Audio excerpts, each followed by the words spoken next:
šiti renginiai visą laiką užbūstina motivaciją siekti kažko daugiau, daryti savo darbą gerai. Labai svarbu, kad tokios konferencijos, jos apskritai subūrė žmonės po tokia bendra vadybos vėliava. Pirmas dalykas tai tas, kuris lietuviškai vadinasi networkingas, tai susitikimas su esamais ir būsimais klientais.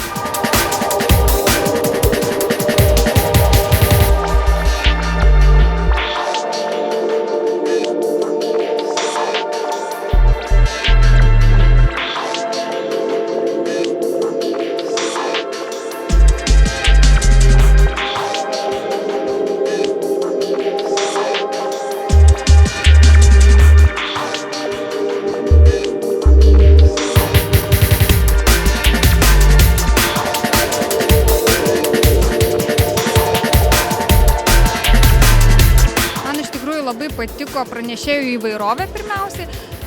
Antra, aš supratau konferencijoje, kad konferencija temos neturi. Ir tas buvo labai smagu, todėl kad iš tiesų visi pranešėjai atsinešė savo temą ir tai buvo labai įdomu ir labai savita.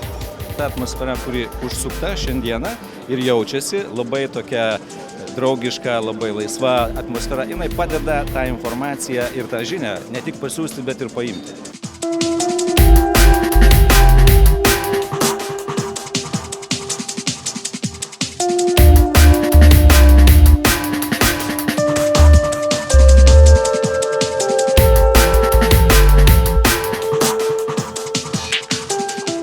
Atmosfera, nes tokia yra teigiama, optimistinė ir čia nėra virkaujama, kaip yra sunku gyventi ir panašiai, o džiaugiamasi, kad yra gerai ir galvojama, ką padaryti, kad būtų visiems mums dar geriau.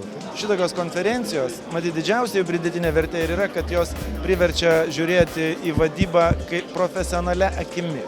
Labai malonios ir naudingos pažintys, kurių čia jau radau.